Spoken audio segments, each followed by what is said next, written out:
এই যে শুনছেন? হ্যাঁ হ্যাঁ, আপনাকেই বলছি।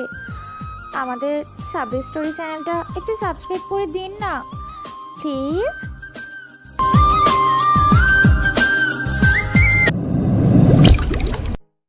সকালে রিক্সা নিয়ে বের হলাম, 10টা বেজে গেছে। এখনও কোনো ভাড়া মারতে পারি নাই, কী করবো ভাবতেছি। এমন সময় পেছন থেকে কে যেন ডাক দিল। আমি পেছনে তাকিয়ে দেখি একজন বৃদ্ধ আমাকে ডাকতেছে। এই রিক্সা যাবে? চাচা, কোথায় যাবেন?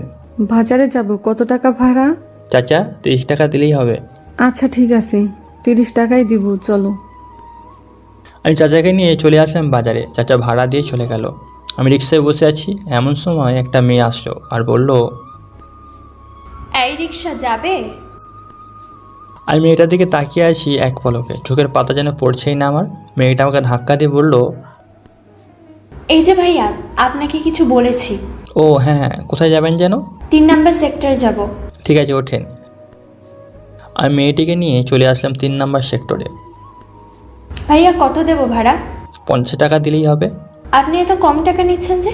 আমি তো কাল 80 টাকা দিয়ে এসেছিলাম। ও আচ্ছা, ঠিক আছে, অন্য দিন না হয় যদি ওঠেন তাহলে 80 টাকা দিয়েন। এই নিন। আমি টাকাটা নিয়ে মেয়েটার যাওয়ার দিকে অপলক দৃষ্টিতে তাকিয়ে আছি। মেয়েটা গেটের ভিতরে ঢুকে যাওয়ার আর দেখা যাচ্ছে না, তাই আমি অলিগলিতে রিক্সা চালিয়ে চলে আসলাম বাসায়। বাসায় আসতেই আম্মু বলল, কি রে মেঘ, তুই আজও রিক্সা চালিয়ে এসেছিস? তোর বাবার এত এত সম্পত্তি থাকতে তুই রিক্সা চালিয়ে কেন? আম্মু তুমি তো বলেছো তোমার বৌমা লাগবে, তোমার বৌমা খুঁজতেছি, এখন খাবার দাও। যা ফ্রেশ হয়ে আয়, খাবার দিতেছি। আমি ফ্রেশ হয়ে চলে আসলাম নিচে। খাওয়া দাওয়া করে আম্মুর সাথে বসে কথা বলতেছি। আম্মু বলল, আর কতদিন এইভাবে রোদে পুড়ে মেঘ খুঁজবি? আমি আর তোর এই কষ্ট দেখতে পাচ্ছি না। আম্মু তোমাকে কে বলেছি আমার কষ্ট হইতাছে? জানো আম্মু, আজ একটা মেয়ে আমার রিক্সায় উঠেছিল, মনে হয় মাদ্রাসায় পড়ে। শুধু চোখ দুটো দেখে তার প্রেমে পড়ে গেছি। আর 80 টাকা ভাড়া আমি 50 টাকা চেয়েছিলাম। মেয়েটা বলেছে 80 টাকায় নিতে, কিন্তু আমি নেই নাই। আমার মনে হয় মেয়েটা খুবই ভালো। তোর পছন্দ হলেই হবে। তোর আব্বুকে আমি মিথ্যা কথা বলি তোর খোঁজ করলে? আম্মু আর কয়েকটা দিন। তুই কয়েকদিন করতে করতে তো 1 বছর লাগিয়ে দিবি। আচ্ছা লাগলে লাগবে, আমি একটু বাইরে থেকে আসতেছি। আচ্ছা যা, আর তাড়াতাড়ি চলে আসবি কিন্তু। ঠিক আছে। এই বলে বাইরে চলে আসলাম। বাইকটা নিয়ে চলে আসলাম 3 রাস্তার মোড়ে। এসে দেখি নাইম, ফয়সাল আর সাব্বির বসে আছে। ওই দেখ, আমার রিক্সাওয়ালা মামা আসতেছে। আমাকে নিয়ে মস্করা করিস? তোর কি করব? তোর বাপে এত টাকা থাকতে তুই রিক্সা চালাস কেন? এমনি রিক্সা চালাই। সাব্বির ওই দিকের কি অবস্থা? ওই দিকের মানে? তোর জানতে হবে না। আজ রাতে একটা মিশন আছে, 9টায় চলে যেতে হবে আমাদের। ঠিক আছে, এখন তুই আমার সাথে চল, একটা জায়গায় যাব। চল। আমরা কি তোর বন্ধু না? বন্ধু, কিন্তু তোরা এই কাজ করতে পারবি না, তাই তোদের বলি নাই। একবার দিয়ে দেখ, তারপর দেখিস করতে পারি কিনা। তাহলে চল, আর বাসে বলে দে যে তোদের আস্তে আস্তে রাত 12টা বেজে যাবে। ঠিক আছে। বাইক চালিয়ে চলে আসলাম নির্জন রাস্তায়। ফয়সাল বলল, কি রে মেঘ, এইদিকে তো কোনো গাড়ি চলাচল করে না, এইদিকে কেন এসেছিস? আগে চল, তারপর দেখিস, আর না পারলে আগে বলে দিবি। ঠিক আছে। বাইক চালিয়ে জঙ্গলের মধ্যে প্রবেশ করলাম। গভীর জঙ্গলে এসে একটা বট গাছের নিচে বাইকটা রেখে একটু সামনে হেঁটে গেলাম। ফয়সাল রীতিমতো ভয়ে কাঁপা কাঁপা শুরু করে দিয়েছে। আর কতদূর যেতে হবে এই অন্ধকার রাস্তা দিয়ে? আর যেতে হবে না। এই বলে আমি গাছের উপর হাত রাখতেই মাটি সরে গিয়ে পথ বেরিয়ে আসলো। এটা দেখে ফয়সাল অবাক হয়ে আছে। আমরা ভিতরে যেতেই সবাই আমাকে দেখে সালাম দিতে লাগলো। আমি চলে আসলাম আমার রুমে। ভাই, তুই এটা কোথায় নিয়ে এসেছিস আমাকে? আর এইখানে এত বন্দুক আর এত মানুষ কেন? দেওয়ালের দিকে তাকিয়ে দেখতো কি লেখা আছে, আর কখন ওই নাম আর এই চিহ্নগুলো কোথাও দেখেছিস কি না? মাফিয়া কি? আর এই চিহ্নগুলো তো আমি গতকাল একটা লোকের লাশে বুকে আঁকা দেখেছিলাম। এখন চিনতে পারছিস আমি কে? মানে তুই সেই সাইকো কিলার? তা আমার সাথে হয়ে কাজ করবি নাকি করবি না এটা একান্ত তোর ব্যাপার। এখন তুই ভেবে থাক এখানে বসে। সাব্বির চল মিটিং রুমে, আর অ্যালার্মটা বাজিয়ে দে। ঠিক আছে। আমরা চলে আসলাম মিটিং রুমে। সবাই কেমন আছো? জি ভাই, ভালো আছি। আপনি কেমন আছেন? আমিও আলহামদুলিল্লাহ ভালো আছি। আজকে একটা মিশন আছে খুব বড়। সবাই রেডি তো? জি ভাই, আমরা রেডি। আপনি যখন বলবেন আমরা চলে যাব। সাব্বির, কয়টায় যেতে হবে? আমরা 9টায় পৌঁছে যাব, আর ওদের গাড়ি আসবে 10টায়। আমি ঘড়ির দিকে তাকিয়ে দেখি 8টা বেজে গেছে। আচ্ছা, তোমরা সবাই খাওয়া দাওয়া করে ফেলো এখন। আর কারো কোনো অসুবিধা নাই তো? না ভাই। আমি চলে আসলাম আমার কেবিনে। এসে দেখি ফয়সাল চিন্তা করতেছে। কী রে, আরও চিন্তা করতে হবে? না, আর চিন্তা করতে হবে না, আমি কাজ করব। ঠিক আছে, আজকে একটা মিশন আছে, ওইটাই তোকে নিয়ে যাব। ভয় পাবি না তো আবার? তুই তো রাতে বাইরে বের হস না। তোরা থাকতে আমার ভয় কিসের? আমি তো বন্দুক চালাতে পারি না, এখন কি করব? সাব্বির, ফয়সালকে বন্দুক চালানো শিখিয়ে দে। আমি একটু কথা বলে আসতেছি। ঠিক আছে ফয়সাল, আয় আমার সাথে। আমি আম্মুকে ফোন দিলাম। হ্যালো আম্মু। কি রে, রাত 8টা বেজে গেছে, তুই কোথায়?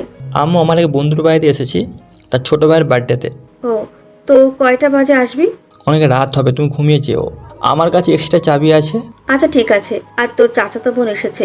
ও, কখন আইছে? এখনই আইছে, আমাকেও জানায়নি। আচ্ছা, এখন রাখি। এই বলে ফোনটা কেটে দিলাম। ফোন কেটে একটু ঘোরাঘুরি করতে লাগলাম ভিতরে।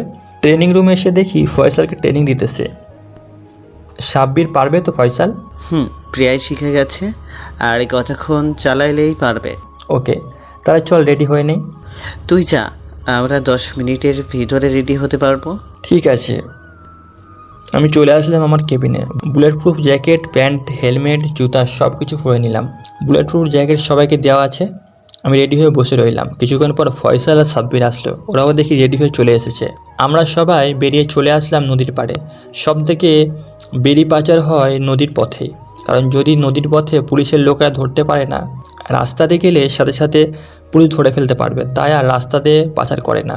আর কিছুক্ষণ থাকার পর নদীর ঘাটে ট্রলার আসলো, একটু বড়ই।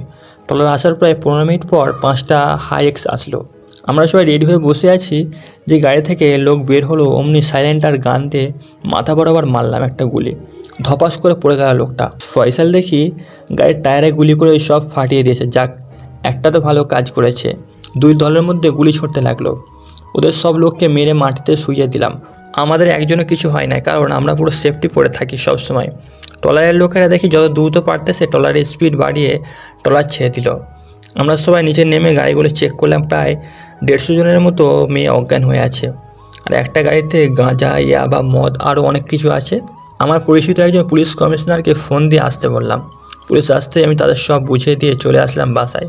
বাসায় আসতে দেখি এখনও মেন গেট খোলা। আমি ঘরে প্রবেশ করতেই আমার চাচাতো বোন তিশা বলল, কিরে, এতক্ষণ কোন নাগরের সাথে ছিলি? সেটা তোর না জানলেও চলবে। আম্মু কোথায়?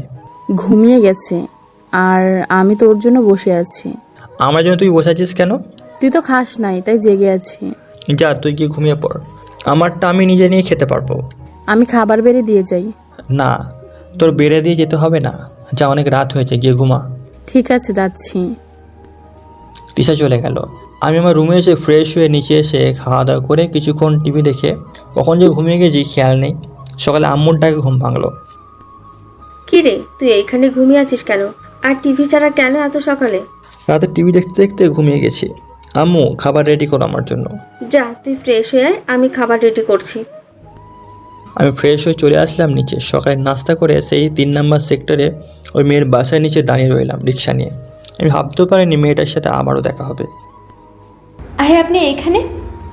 একটা লোককে নিয়ে মাত্র এসেছি, এখনই চলে যেতাম। দেখি আপনি আসতেছেন, তাই একটু দাঁড়ালাম। যদি কোথাও যান? ভালো কাজ করেছেন। আমাকে একটু কওমি মহিলা মাদ্রাসায় নিয়ে যাবেন?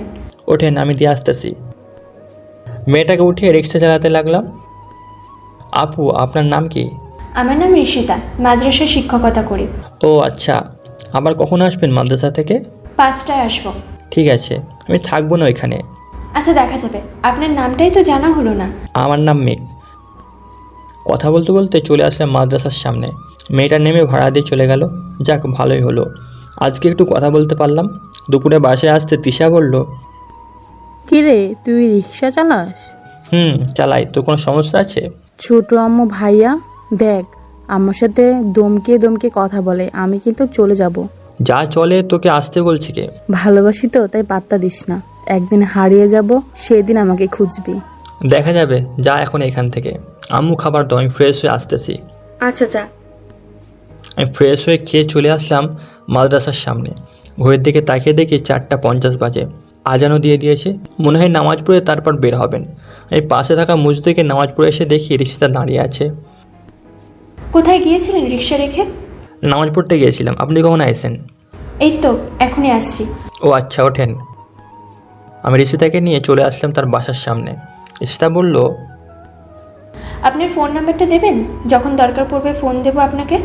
নেন, 0171926 এটা আমার ফোন নাম্বার। আচ্ছা ঠিক আছে। আমি চলে আসলাম বাসায়। রিক্সা যার, তাকে রিক্সা ভাড়া দিয়ে চলে আসলাম বাসায়।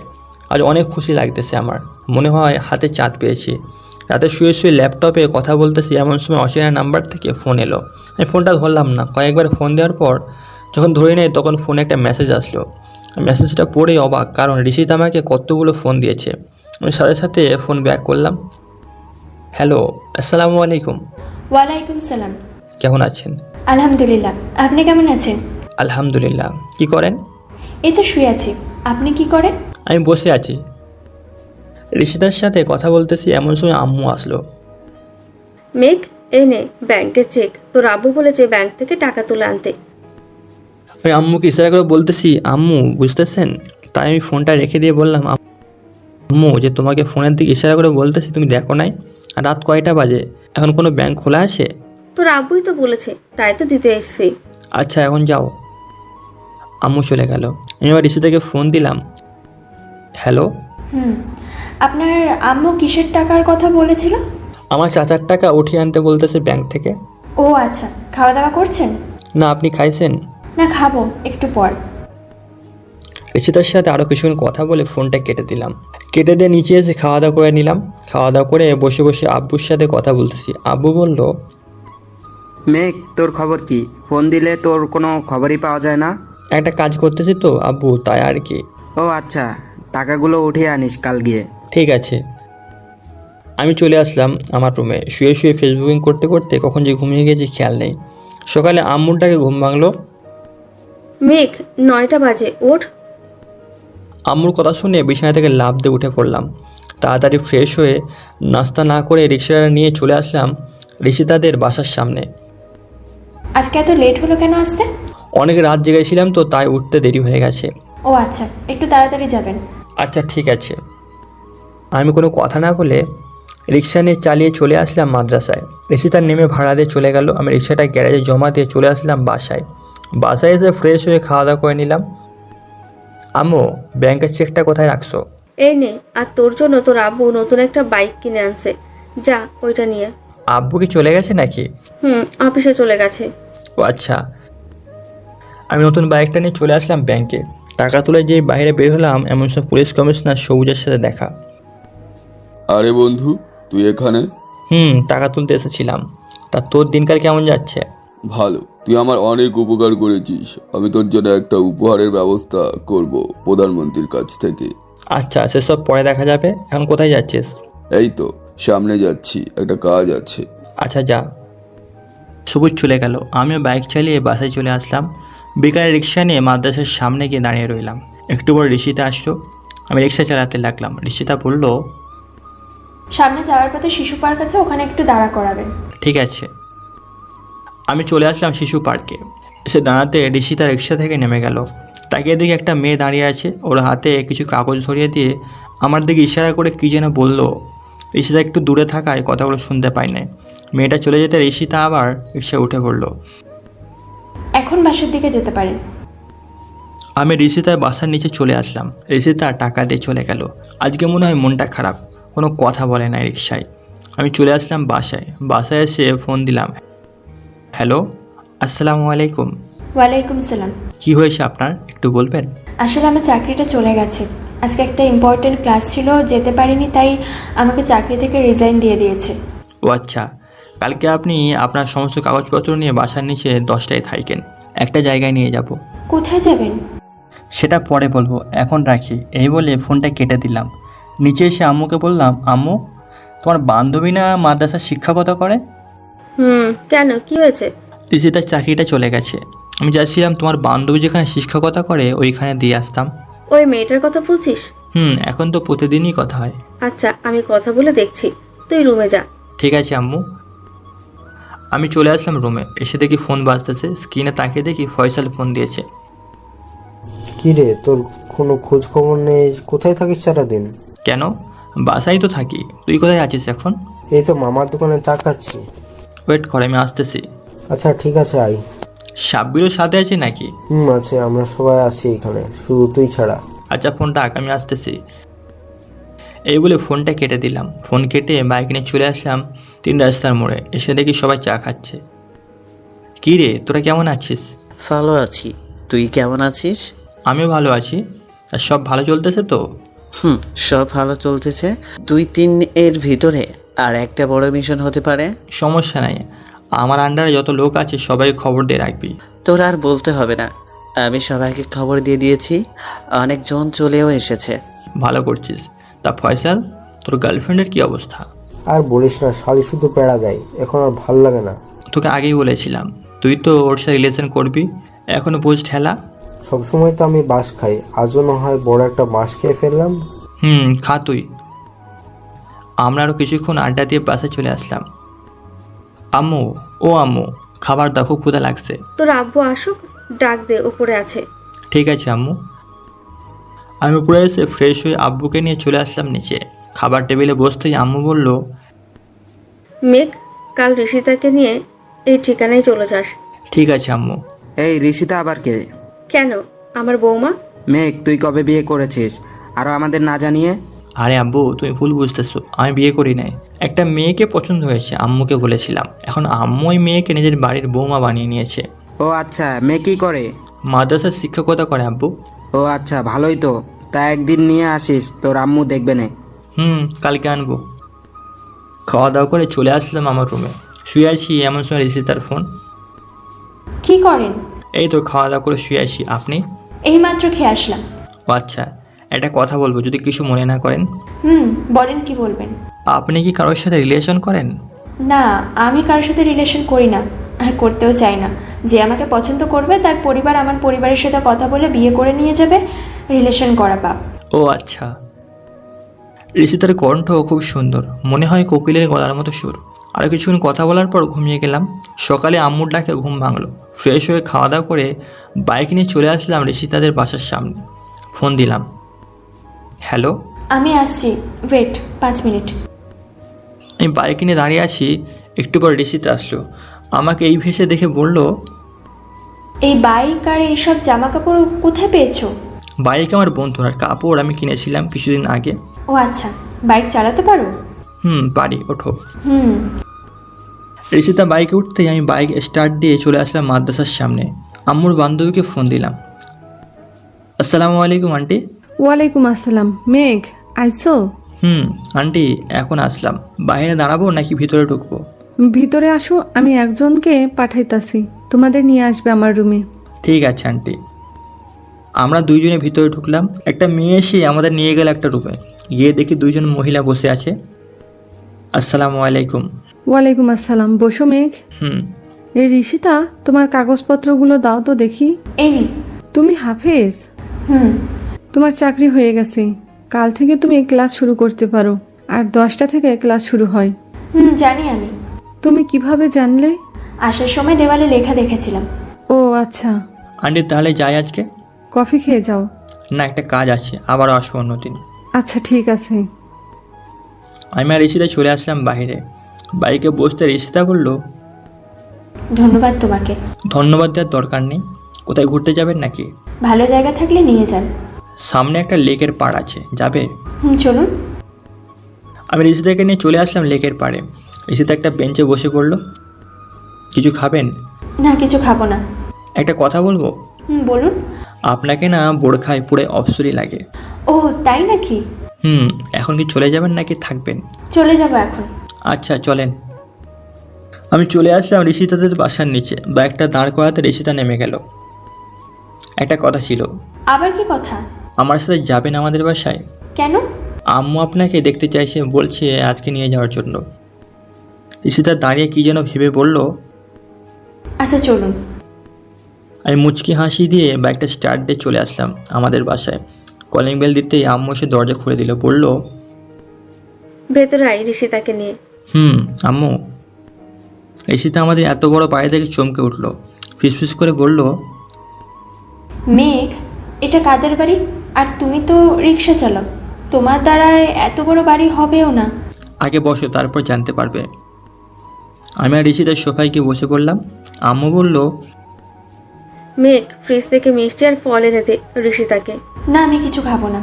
এই প্রথম আমাদের বাসায় এসেছো, না খাইয়ে তো ছাড়ছি না তোমাকে। দুপুরের খাবার খেয়ে তারপর যাবে। আমার তো বাসায় যেতে হবে, আম্মু আব্বু টেনশন করবে। ফোন দিয়ে বলে দাও যে তুমি তোমার বান্ধবীদের বাসায় এসেছো। ঋষিতা কিছু বলতে পারলো না, বসে আছে সোফায়। আমি যেতে আম্মু বলল, ঋষিতা যদি কিছু মনে না করো, তোমার মুখটা দেখতে পারি? কিন্তু মেঘ যা, তুই তোর রুমে, আমি ডাক দিলে তারপর আসবি। আচ্ছা ঠিক আছে আম্মু, যার চোখ এত মায়াবী তার মুখটা কত না মায়াবী হবে। এসব ভাবতে ভাবতে উপরে চলে আসলাম। বিছানায় শুয়ে শুয়ে ফোন টিপতেছি। প্রায় 15 মিনিট হয়ে গেল, কিন্তু এখনও ডাক দেওয়ার সাড়া পেলাম না। আমি সিঁড়ি বেয়ে নিচে চলে আসলাম।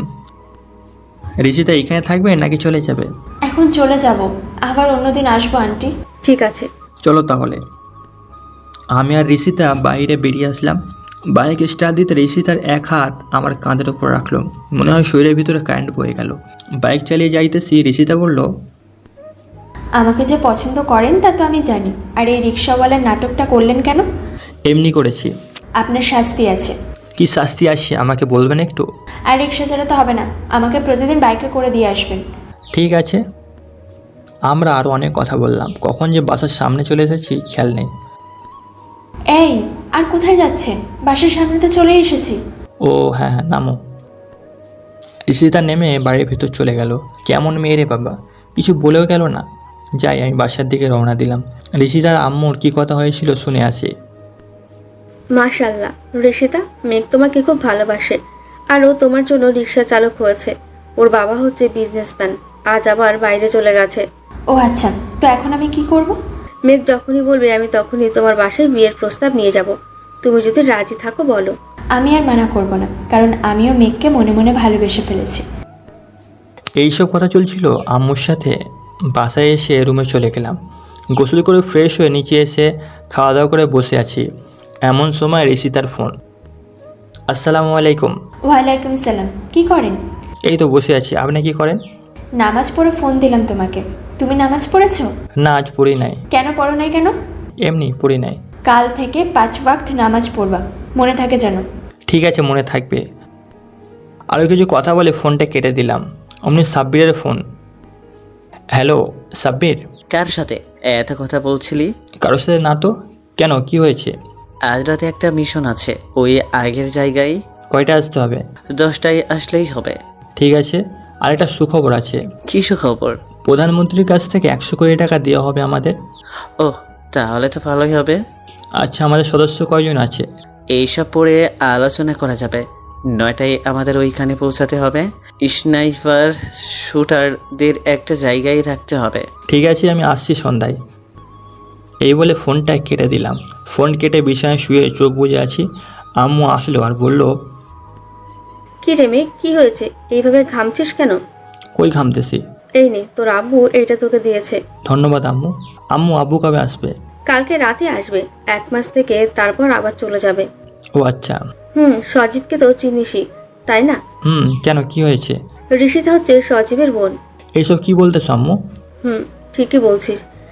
ঋষিতাকে জিজ্ঞেস করেছিলাম, ঋষিতা সব বলেছে, কে কি করে তার পরিবারে। ও আচ্ছা, তুমি যাও, আমি সজীবের কাছে ফোন দিতেছি। আম্মু চলে গেল। আমি সজীবকে ফোন দিলাম। হ্যালো সজীব। বল। কি করিস? এই তো অফিসে বসে আছি, তুই কি করিস? আমি বাসায় আছি। আচ্ছা, তোর কাছে একটা জিনিস চাইবো, দিবি? যদি আমার সামর্থ্যের মধ্যে থাকে তাহলে অবশ্যই দেবো। আচ্ছা, পরে বলবো। আজ রাতে 4টা বা 5টা গাড়ি নিয়ে চলে যাস আগের জায়গায়, আমি যখন ফোন দিব। ঠিক আছে। আচ্ছা, এখন রাখি। এই বলে ফোনটা কেটে দিলাম। ফোন কেটে নিচে চলে আসলাম। এসে দেখে আম্মু কি যেন বানাইতেছে ইউটিউব দেখে। আম্মু, কি বানাও? তোর জন্য কেক বানাই কেন, কি হয়েছে? কিছু না। আচ্ছা বানাও, আমি বাইরে থেকে চা খেয়ে আসতেছি। আমি চা বানিয়েছি, এই নে। দাও। আমি চা নিয়ে চলে আসলাম সোফায়। বসে বসে টিভি দেখতেছি আর চা খাচ্ছি। এমন সময় একটা খবরের দিকে চোখ পড়লো। দেখি আমাদের এলাকার মন্ত্রী একটা লোককে খুন করেছে, আর এটার ভিডিও খবরে দেখাচ্ছে। সন্ধ্যায় চলে আসলাম আমাদের আস্তানায়। দেখি সবাই প্রশিক্ষণ নিচ্ছে। সাব্বির শোন। বল। আমার কাছে তো রবার্ট বুলেট আছে, তাই না? আছে। কেন? কি করবি? আচ্ছা, রবার্ট বুলেট আনুমানিক শরীরের ভিতরে প্রবেশ করার কতক্ষণ পরে রবার্টটা গলে যাবে? 5 থেকে 10 মিনিটের ভিতরে গেলে যাবে, আর অজ্ঞান হয়ে থাকবে 30 মিনিটের মতো। ও আচ্ছা, তাহলে আজ রবার্ট বুলেট দিয়ে কাজ চালাবো। আর স্নাইপার শুটারদের বলে দে রবার্ট স্নাইপার নিতে। ঠিক আছে। আমি চলে আসলাম আমার কেবিনে। এসে দেখি আমার কেবিনে ফয়সাল যেন কি খুঁজতেছে। কি রে, কি খুঁজতেছিস? না মানে কিছু না, তোর কাছে শ্বাসকষ্ট ওষুধ আছে? আমার কি শ্বাসকষ্ট আছে নাকি যে আমার কাছে থাকবে? সাব্বিরকে গিয়ে বল কারো কাছ থেকে নিয়ে দিবে। ঠিক আছে। ফয়সাল চলে গেল। আমি আমার চেয়ারে বসে পড়লাম, ল্যাপটপে কাজ করতেছি। এমন সময় আমার ল্যাপটপে একটা ইমেল আসলো। ইমেলটা এমন ছিল যে বাহ বাহ বাহ বাহ, মাফিয়া কিং খুব ভালোই তো আছো দেখতেছি। আজ তোমার শেষ দিন, ভালোভাবে থাইকো। আমি মেসেজটা করে রিপ্লাই দিলাম, ঠিক আছে যা করার করে নিস আজ। আমি সাব্বিরকে ফোন দিলাম।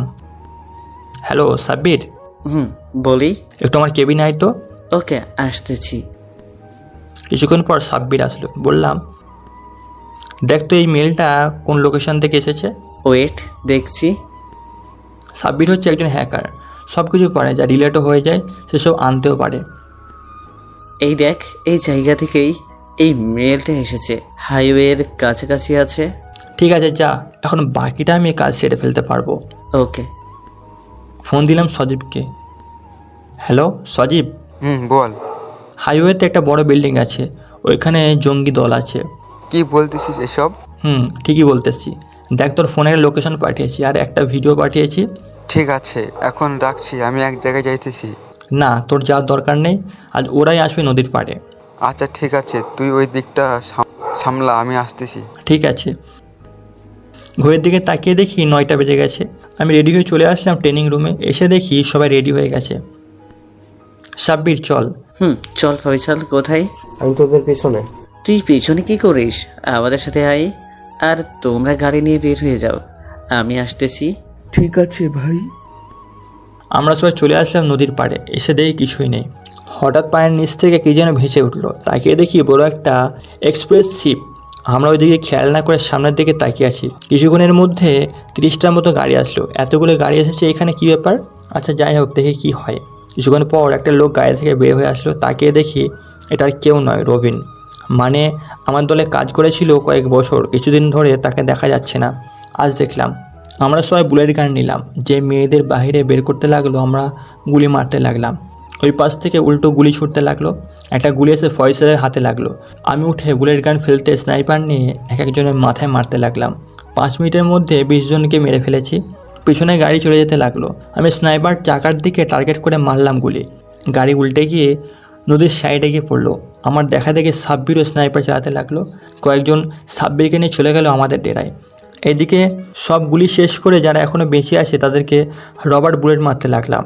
হঠাৎ পেছন থেকে কে যেন আমার পায়ে গুলি করলো। বুলেট প্রুফ প্যান্ট হওয়ায় কিছুই হয় নাই। পেছনে তাকিয়ে দেখি সাব্বিরের পেছনে একজন দাঁড়িয়ে।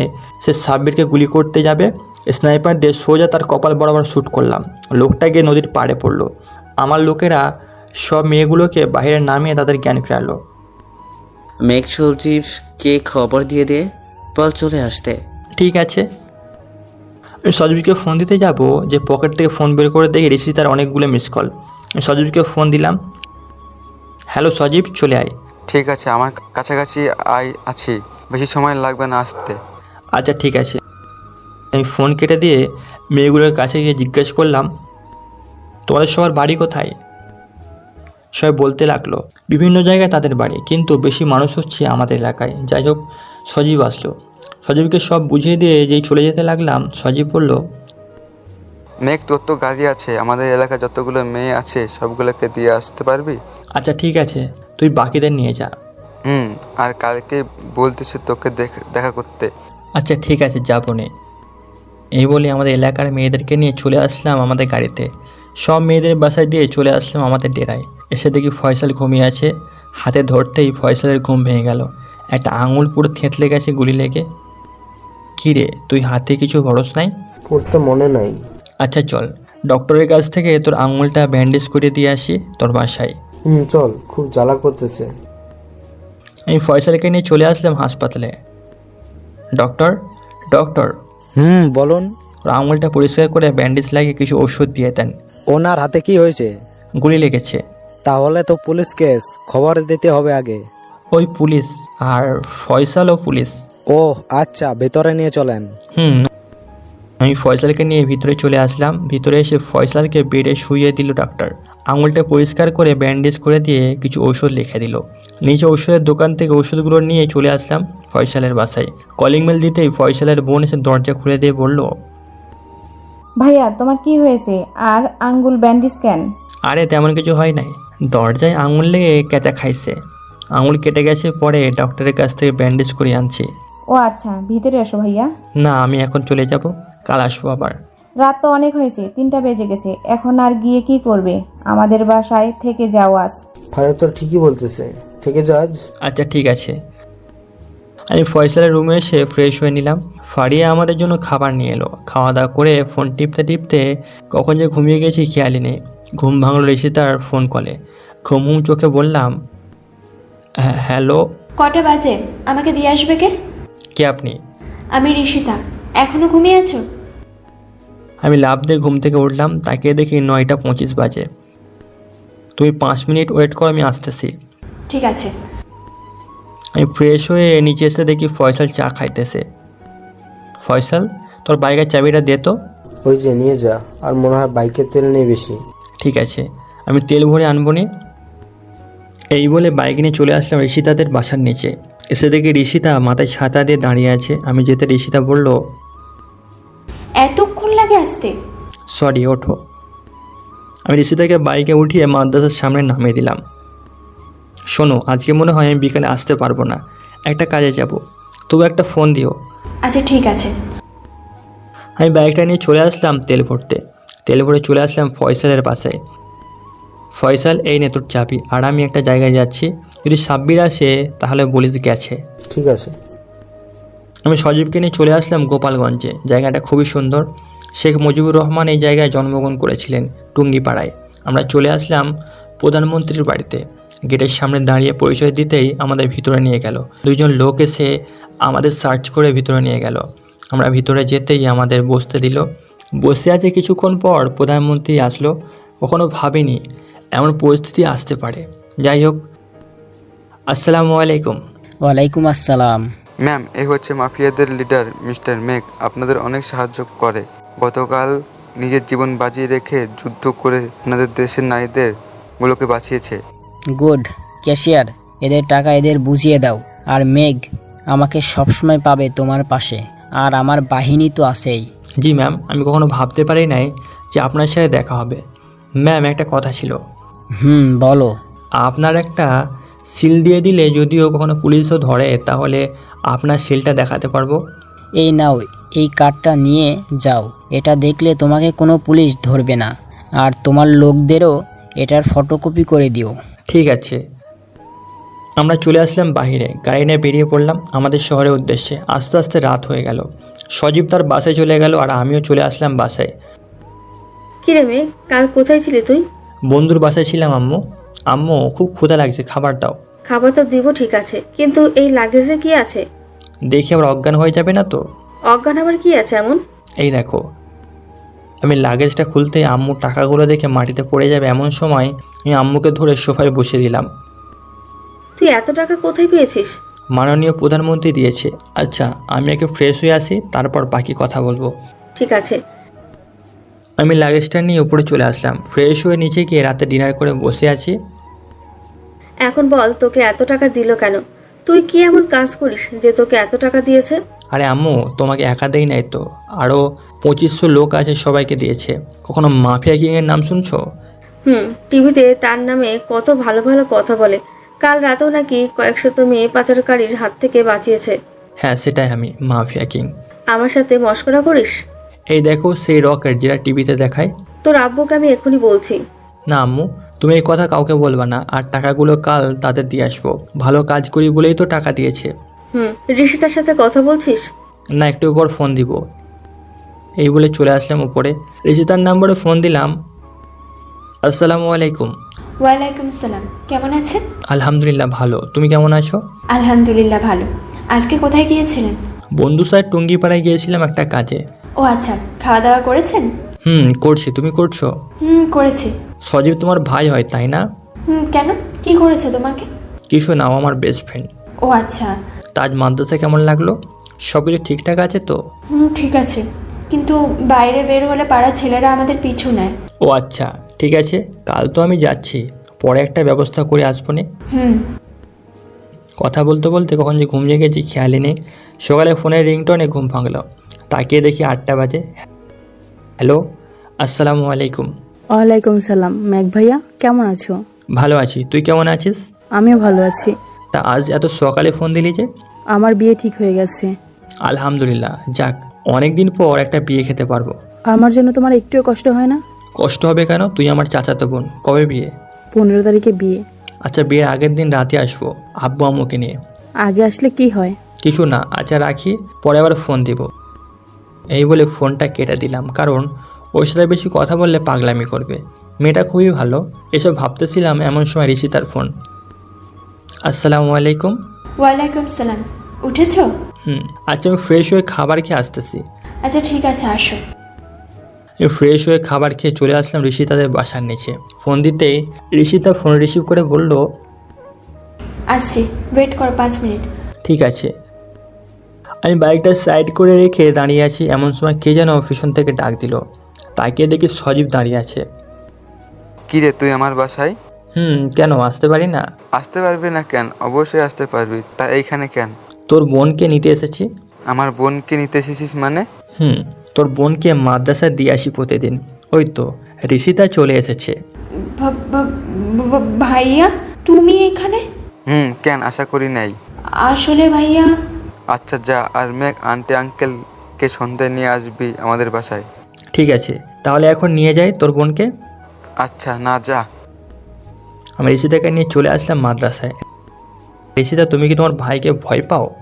অনেক। দেখলে না, ভাইয়ের সামনে কথা বলতে পারিনি। ভয় পাওয়ার দরকার নেই, নামো। মাদ্রাসায় চলে এসেছি। নামছি। দেখো তো এইখানে ওই ছেলেটা আছে কি না। ওই যে কালো শার্ট পরা একটা ছেলে বসে আছে, ওই ছেলেটা। আচ্ছা যাও তুমি, আর বিকালে এসো, আমি নিয়ে যাব তোমাকে। ঠিক আছে। ঋষিতা ভিতরে চলে গেল। আমি ছেলেটার কাছে এসে বললাম, এই ছেলে এইদিকায়। বলো। তা কাল মাদ্রাসায় মেয়েদের পিছু নিয়েছিলি কেন? আমি নিয়েছি। তোর বাপের কি? বাপের কথা তুলতে 2 হাত মুঠো করে ছেলেটার মাথা বরাবর দিলাম এক ঘষি। সাথে সাথে মাটিতে লুটিয়ে পড়লো আর বলল, তোকে আমি দেখে নেব, তুই শুধু এইখানে বস। যা, তোর কোন বাপকে ফোন দিবি, নিয়ে আয়। হ্যালো আব্বু। কি রে সাইফুল, তোর কি হয়েছে? এমন ভাবে কথা বলছিস কেন? আব্বু, আমাকে এক লোক মেরেছে, তাড়াতাড়ি আসো। তুই কোথায় আছিস এখন? মহিলা মাদ্রাসার সামনে। ঠিক আছে, আমি আসছি। কিছুক্ষণ পর একটা গাড়ি দিয়ে একটা লোক আসলো। দৌড়ে এসে ছেলেটার কাছে গিয়ে বলল, সাইফুল তোর কি হয়েছে? আর এইভাবে মাটিতে পড়ে আছিস কেন? আব্বু, ওই ছেলেটা আমাকে মেরেছে। কুত্তার বাচ্চা, তোর কত বড় সাহস, তুই আমার ছেলেকে মেরেছিস? লোকটা যে আমাকে মারতে আসবে, আমি তার হাত ধরে নাক বরাবর দিলাম ঘুষি। লোকটা গিয়ে তার ছেলের সাথে হুমড়ি খেয়ে পড়লো, নাক বেয়ে রক্ত পড়তেছে। তোদেরকে ক্ষমতা দিয়েছে মাদ্রাসার মেয়েদের বিরক্ত করতে, আবার প্রতিবাদ করলে আসিস আমাকে মারতে। পাশে থাকা একজন লোক বলল, বাবা, খুব ভালো কাজ করেছো। ওই ছেলেটাকে আমার মেয়েটাকে নিয়ে।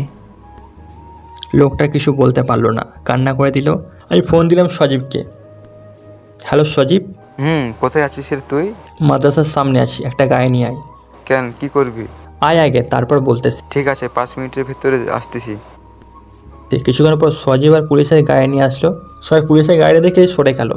সজীব আমার কাছে এসে বলল, কিরে, এদের এই অবস্থা কেন করছিস? ওই ছেলেটা তোর বোনকে খারাপ কথা বলেছে, আর ওই যে চায়ের দোকানে বসে আছে একটা চাচা কান্না করতেছে, তার মেয়েকে ধর্ষণ করেছে। এটার প্রতিবাদ করতেছে বলে তার বাবা আমাকে এসেছে মারতে। এই ওর শালা, তোকে চেয়ারম্যান কে যে বানিয়েছে আল্লাহ জানে। আর চাচা, আপনি সাক্ষ্য দিতে পারবেন এই ছেলেটার নামে? বাবা, পারবো। আচ্ছা, আপনি কালকে থানায় চলে যান, আমি ওর আর ওর বাপের বিচার করব, জন্য কোর্ট এর প্রেসার করব। এই বলে সজীব দুজনকে নিয়ে চলে গেল। আমিও বাসায় চলে আসলাম। বাসায় এসে সাব্বিরকে ফোন দিলাম। হ্যালো সাব্বির, কোথায় রে তুই? এই তো চায়ের দোকানে। কেন? আমাদের বাসায় আয়, সবাইকে টাকা দিয়ে দিব আজ। আচ্ছা, আমি আসতেছি। আমি বসে আছি, একটু পর সাব্বির আসলো। আচ্ছা, সবাইকে কত করে দিলে সব টাকা পূর্ণ হবে? হিসাব করে দেখ। আচ্ছা, এখন 37 কোটি টাকা দিয়ে পরে বাকিটা আস্তে আস্তে দিব, প্রতি মাসে মাসে বেতনের সাথে। আচ্ছা ঠিক আছে, একাই ভালো হবে। আমরা দুজন সবার অ্যাকাউন্টে টাকা পাঠিয়ে দিলাম পর্যাপ্ত পরিমাণ। সাব্বির তুই কত নিবি? সবাইকে যত দিয়েছিস ততই আমাকে দিবি। এই নে তোর টাকা, চল ফয়সালের বাড়িতে ঘুরে আসি। ঠিক আছে চল। আমরা চলে আসলাম ফয়সালের বাসায়। ফয়সাল, এই ফয়সাল। মেঘ ভাইয়া, ফয়সাল ভাইয়া তো একটু বাজারে গেছে, তোমরা বসো, একটু পরে চলে আসবে। ঠিক আছে। আমরা বসে আছি, ফারিয়া আমাদের মিষ্টির ফল এনে দিল। মেঘ, এই মেয়েটাকে কি বিয়ে হয়ে গেছে? না, কেন পছন্দ হয়েছে নাকি? খুব পছন্দ হয়েছে। ফারিয়া তুমি যেন কিসে পড়ো? এবার এসএসসি পরীক্ষা দিয়েছি। ও আচ্ছা। আমরা কথা বলতেছি, এমন সময় ফয়সাল আসলো। কিরে তোরা কখন এসেছিস? এই তো মাত্র আসলাম, ফারিয়ার সাথে কথা বলতেছিলাম।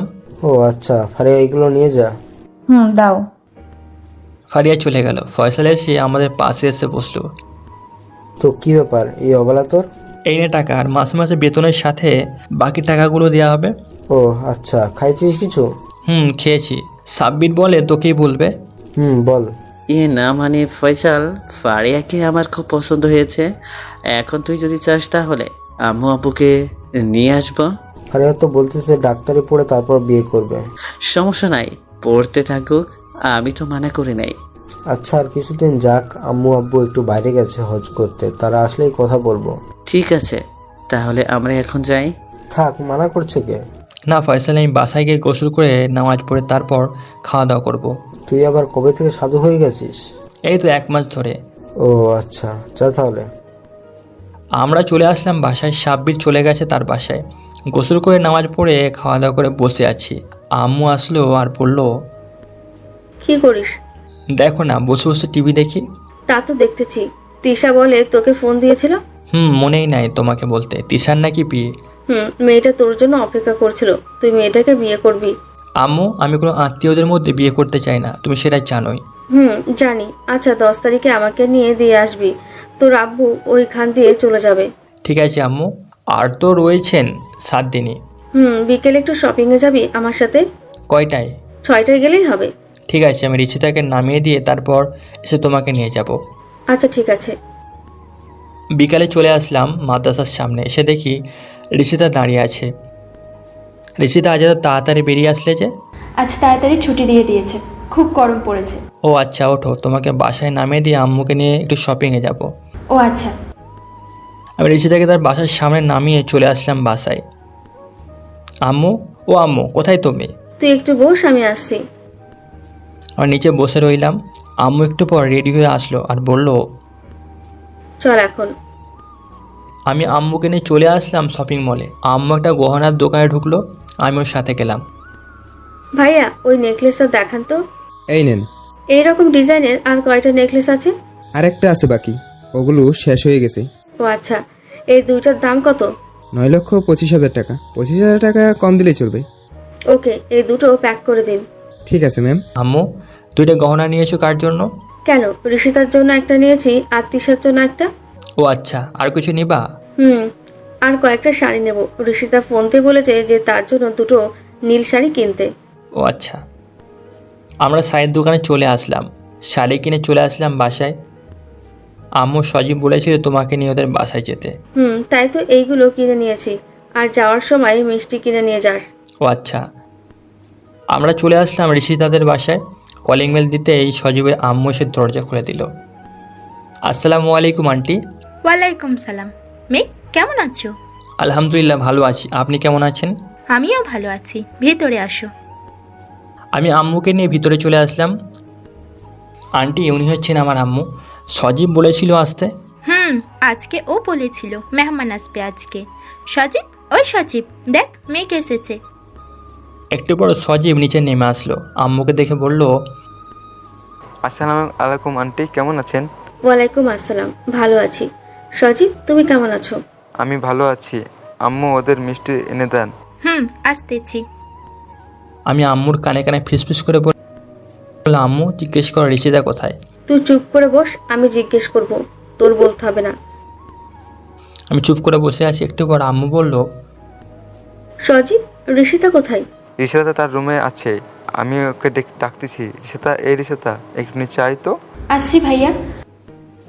একটু পর ঋষিতা আসলো, আমাদের দেখে চুপ করে দাঁড়িয়ে রইল তার ভাইয়ার কাছে। ঋষিতা, এদিকে এসো। ঋষিতা তার ভাইয়ার দিকে তাকিয়ে আসে আর তার ভাইয়া ইশারা করে বলল যেতে। এই নাও, এইগুলো তোমার। বেআইন, আমি আপনার মেয়েকে আমার ছেলের বউ হিসেবে নিয়ে যেতে এসেছি। আপনি কি বলেন? আমার আর কিছু বলার নেই, সজীব যা বলবে তাই হবে। ওর আব্বু তো একটু বাইরে গেছে তাই। সজীব, তুই কিছু বল। আম্মু, আমার আর কি বলার আছে? দুজনকে পছন্দ করে তাহলে আর এর মাঝে আমরা বাধা হয়ে আর দাঁড়ায় না। তাহলে বিয়ের দিন তারিখ ফাইনাল করা যাক। ভাইয়া, আমি কিছু বলতে চাই, যদি আমাকে কিছু বলার সুযোগ দেওয়া হয়। বল, কি বলবি? আমি এখন বিয়ে করতে চাইছি না। এই বছর তো শেষ, তাই সামনের বছর বিয়ে করব। মেঘ, তুই কি বলছিস? আমি কিছুই জানি না, আম্মুই বলুক। আচ্ছা ঠিক আছে, ঋষিতা যেই দিন চাইবে ওই দিনই আমরা নিয়ে যাব। আচ্ছা ঠিক আছে। আজ তাহলে যাই বিয়েন? থেকে যান আজকে। না, অনেক রাত হয়ে এসেছে। ঋষিতা মা, যাই আমরা। আমরা চলে আসলাম বাসায়। আমি আমার রুমে এসে ঋষিতাকে ফোন দিলাম। আসসালামু আলাইকুম। ওয়ালাইকুম সালাম। আচ্ছা, তুমি পরে বিয়ে করবে বলছো কেন? এমনি বলছি। কেন, তুমি এত বিয়ে পাগল হয়েছো কেন? তোমাকে তো আমি কোনোদিন দেখি নাই, যদি তোমার মুখখানা দেখতে পারতাম। ও, এই কথা। আচ্ছা, আমার পিক পাঠিয়েছি, দেখো। ঠিক আছে। ঋষিতা তার পিক পাঠালো। আমি হাঁ করে তার পিকের দিকে তাকিয়ে রইলাম। এইদিকে ঋষিতা আমাকে কলে ডাকতেছে। কোনো সাড়া না পেয়ে ফোন কেটে আবার ফোন দিল। এই ফোন রিসিভ করে বললাম, অপসরির চাইতেও কোনো দিক দিয়ে কম না তুমি। তাই নাকি? হয়েছে। আর পাম দিয়ে ফোলাতে হবে না আমাকে। আর আমি এমনি সুন্দর, তোমাকে বলতে হবে না। ও আচ্ছা, খাইছো? না, তুমি খেয়েছো? না, খাবো একটু পর। আম্মু যে শপিং ব্যাগগুলো তোমাকে দিয়েছিল তা দেখছো? ও শিট, মনেই নেই আমার শাশুড়ি আম্মু আমাকে কি দিয়েছে। ওয়েট, আমি দেখছি। দেখো। আম্মুর চয়েস তো খুব সুন্দর, আর নেকলেসটা খুব সুন্দর হয়েছে। কত নিয়েছে? দুইটা 9 লক্ষ টাকা দিয়ে কিনেছে। একটা তোমার জন্য, একটা তিশার জন্য। এই তিশাটাকে? তিশা হচ্ছে আমার চাচাতো বোন। ওর বিয়ে 15 তারিখে। ও আচ্ছা, তুমিও যাবে নাকি? যাব। কেন, তুমি যাবে? আমি গিয়ে কি করব? বাসায় থাকবো। ও আচ্ছা, আম্মু ডাকতেছে, খেয়ে আসি, তারপর ফোন দিব। ওকে, যাও, আমিও খেতে যাই। ঠিক আছে, আর তোমার খাওয়া দাওয়া শেষ হলে একটা মেসেজ দিও। ঠিক আছে। আমি চলে আসলাম নিচে। আব্বু আম্মু খাবার টেবিলে বসে আছে, আমিও গিয়ে বসে পড়লাম আব্বুর পাশে। কিরে মেঘ, অফিস কি যাবি না নাকি? আমি কি সারা জীবন তোকে খাওয়াবো নাকি? আচ্ছা আব্বু, কাল থেকে যাব। আচ্ছা যাও, উত্তরায় যে আমাদের মিলগুলো আছে ওইখানে গিয়ে দেখে আসবি সব ঠিক আছে কিনা। ঠিক আছে আব্বু। আমি খাওয়া দাওয়া করে চলে আসলাম রুমে। এসে ফোন বের করে এফবিতে ঢুকলাম। কিছুক্ষণ পর ঋষিতা মেসেজ দিল। আমি ফোন দিলাম। ফোন দিয়ে কথা বলতেছি আর ফেসবুক করতেছি। তুমি কি ফেসবুক চালাও? চালাই। কেন? তোমার আইডির নাম কি? রাইটার রাতুল। তোমার আইডির সাথে তো আরো আগে থেকে অ্যাড আছে। ও আচ্ছা, ভালোই তো হলো। গল্প পড়ো নাকি? অনেক, খুব ভালো লাগে তোমার গল্পগুলো। ও আচ্ছা, ঘুমাবো এখন? একটু পর ঘুমাবো, কালকে পরীক্ষা তো ছাত্রীদের, তাই প্রশ্ন বানাতে হবে। ও আচ্ছা, তাহলে তুমি প্রশ্ন বানাও, আমি ঘুমাই। ঠিক আছে, আর কাল 9টায় চলে আসবা, একটু কাজ আছে বাজারে। ঠিক আছে। এই বলে ফোনটা কেটে দিলাম। ফেসবুকিং করতে করতে কখন যে ঘুমিয়ে গেছি খেয়াল নেই। সকালে আম্মুরটাকে ঘুম ভাঙলো। ঘড়ির দিকে তাকিয়ে দেখি 8টা 5 বাজে। ফ্রেশ হয়ে নাস্তা করে চলে আসলাম ঋষিতাদের বাসার নিচে। ফোন দিতে ঋষিতা নিচে নেমে আসলো। চলো। আমাকে মাদ্রাসায় নামিয়ে দিয়ে এটা 200 পিস ফটোকপি করে আনবা, আর এইটা 150 পিস, আর এটা 220 পিস। আমার মনে থাকবে না, তুমি চলো। সামনে একটা দোকান আছে, ওইখান থেকে ফটোকপি করে নিয়ে যাব। ঠিক আছে, চলো। আমরা চলে আসলাম ফটোশপে। ফটোকপি করে মাদ্রাসায় চলে আসলাম। ঋষিতা নিচে চলে গেল। আমি চলে আসলাম 3 রাস্তার মোড়ে। এসে দেখি ফয়সাল আর সাব্বির বসে আছে। কিরে মামা, কি অবস্থা তোদের? ভালোই। তোর কি অবস্থা? ভালোই। কিরে সাব্বির, তোর নাকি বিয়ে ঠিক হয়েছে? 19 তারিখে আমার বিয়ে, আর বিয়ের কার্ড তো দিয়েই এসেছি, দেখিস নাই? দেখেছি, তাই তো জিজ্ঞেস করলাম। তা ভাবির শালি আছে নাকি? আছে। প্রেম করবি নাকি? না, আমার বউ আছে, ফয়সালের জন্য। মামারে আর বলিস না, একটারে পাড়ায় বাঁচি না, আবার আরেকটাকে কিভাবে সামলাবো? ছেড়ে দে ওকে, না হলে তোর জীবন তেনা তেনা বানিয়ে ফেলবে। আরে মাম্মা, 1 মিনিটের জন্য যদি ফোন বন্ধ থাকে তাহলে আত্মহত্যা করবে, ভয় দেখায় আমাকে। তাহলে বিয়ে করে নে, সমস্যার সমাধান হয়ে যাবে। তাই করতে হবে। আচ্ছা আমি কথা বলবো নি ফাহিমার সাথে। আচ্ছা কথা বলে দেখ কি বলে। ঠিক আছে, নাম্বারটা দে।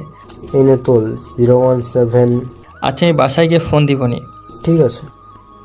আমি বাসায় চলে আসলাম। বাসায় এসে কলিং বেল দিতেই আম্মু এসে দরজা খুলে দিল। কি রে, এতক্ষণ কোথায় ছিলি? এই তো 3 রাস্তার মোড়ে। কেন, কি হয়েছে? কিছু না, তুই না বলেছিলি অফিসে যাবি? যাব। একটু বড় আমি রুমে এসে ফোন দিলাম ফারিয়ার ফোনে। ফোন রিসিভ করতে বললাম, আসসালামু আলাইকুম। ওয়ালাইকুম আসসালাম, কে বলছেন? আমি ফয়সালের বন্ধু বলছিলাম, কিছু কথা ছিল। বলো ভাইয়া। তোমার দুজনে তো ঝগড়া করো কেন? ফয়সালকে খুব ভালোবাসি আমি, ওকে ছাড়া এক মুহূর্ত থাকতে পারি না। তা ঠিক আছে, ভালোবাসা বলে কি সারাদিনই ওই কথা বলতে হবে? ছেলেটা আজ 2 দিন ধরে খায় না কিছু। কি? ও তো বলছে খাইছে। ফয়সালও তোমাকে খুব ভালোবাসে, সারাদিন কথা বলে, একটুও তোকে ছাড় দাও না খাবারের জন্য। ওয়াশরুমে গেলেও নাকি তোমার সাথে কথা বলতে হয়। আসলে ভাইয়া, এত যখন সন্দেহ করো, বিয়ে করে ফেললেই তো পারো। আমি তো রাজি আছি। ঠিক আছে, কাল আমি ফয়সালের মা বাবাকে তোমাদের বাসায় নিয়ে যাব। আচ্ছা ঠিক আছে, আমি আম্মু আব্বুকে বলবো নি। আচ্ছা এখন রাখি। এই বলে ফোনটা কেটে দিলাম। ফোন কেটে নিচে আসতেই দেখি আম্মু খবর দেখতেছে। আম্মু, আমি অফিসে গেলাম। আচ্ছা যা, ভালোভাবে যাস। আমি চলে আসলাম অফিসে। এসে দেখি অনেকগুলো মেশিন খালি পড়ে আছে।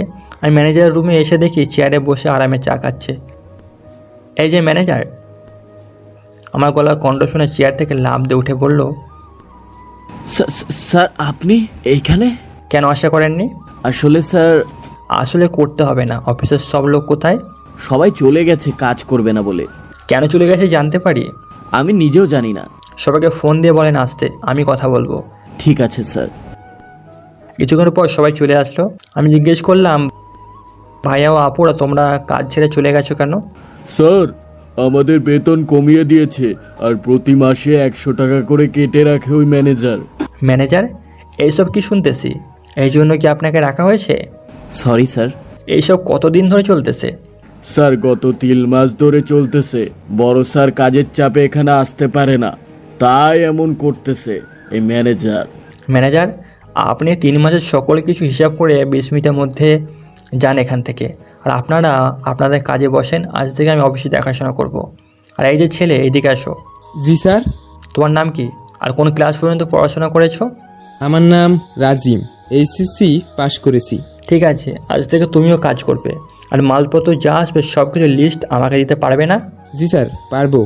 এই নাও আমার কার্ড, যখন যা প্রয়োজন হবে আমাকে ফোন দিবে। আর নাইট শিফটে কে আছে? স্যার, আমার বড় ভাই আছে। ঠিক আছে, তুমি যাওয়ার সময় আমার নাম্বারটা তোমার বড় ভাইকে দিয়ে যাবে আর বলে যাবে কি কি কাজ করতে হবে। ঠিক আছে স্যার। আমি চলে আসলাম ম্যানেজারের রুমে। ম্যানেজার সব কিছু রেডি করেছেন। জি স্যার, এই নেন। আমি সব কাগজপত্র দেখে বললাম, এই সব কি? আগে প্রতি মাসে 40টা গাড়ি আসতো, আর এখন কেন 10টা করে গাড়ি আসে? সরি, জানি না। কিছু বললেই জানেন না। আর টাকা এত কম কেন রশিদের? কি হলো, চুপ করে দাঁড়িয়ে আছেন কেন? আর 3 মাসের শ্রমিকদের কাছ থেকে যত টাকা নিয়েছেন এখনই দিবেন। কতজন শ্রমিক আছে এখানে? 400 জন। জরিমানা সহ আপনি 3,20,000 টাকা দিবেন আজকে।